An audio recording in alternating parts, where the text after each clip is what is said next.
Good day, I am Religion Isilagan. We will be reporting about the steps to take in case of ship damage, the various actions to regain stability and counter-checking the effectiveness of such action.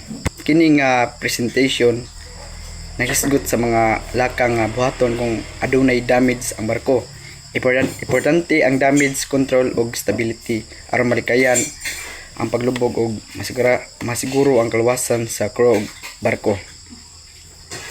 Initial action during ship damage dayon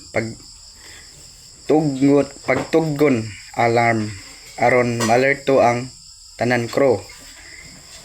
Ikaduha, paibalo dayon sa bridge ug engine room ang nahitabo. Ikatulo, susihon unsang klase sa damage ug asa dapit nahitabo. Kaupat, saradi ang watertight doors ug valves aron dili mosulod ang tubig. Kalima, siguruha nga luwas ug kompleto ang tanan crew members. Action to regain stability. Gamita ang pumps aron makontrol ang pagbaha sulod sa barko. Ikaduha, mag-counter flood kung kinahanglan aron mabalanse ang barko.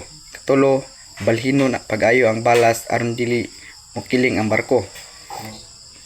Ikaupat, paminusan ang free surface effect kay makapawala ni sa stability. Ug ikalima, bantayan permi ang trim ug balance sa barko aron magpabiling stable. Counter-checking effectiveness or pagmonitor sa epekto sa mga aksyon. So number 1 is monitor shape list and trim.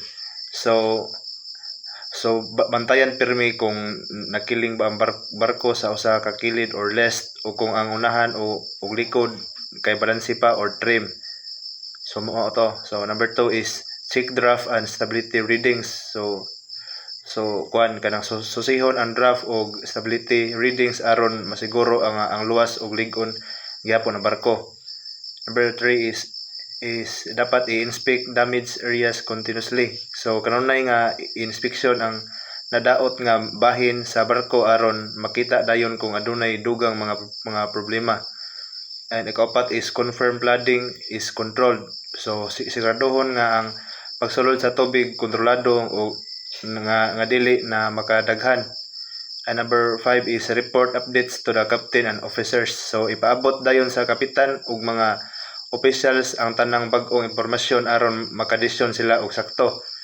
And sa conclusion is kanang ang pagpaspas nga pagtubag sa emerhensya makatabang sa paglikay sa mas grabe nga kadaot.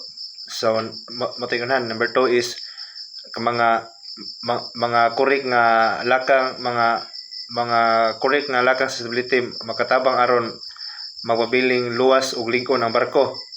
And number 3 is ang padayon nga pagmonitor importante kayo aron dali matubag ang mga problema. And number 4, the last is ang maayong pagtinabangay og komunikasyon sa mga imong kauban ug makatabang sa pagluwas sa imong life ug sa pagpalipod sa barko pod. And that's all. Thank you.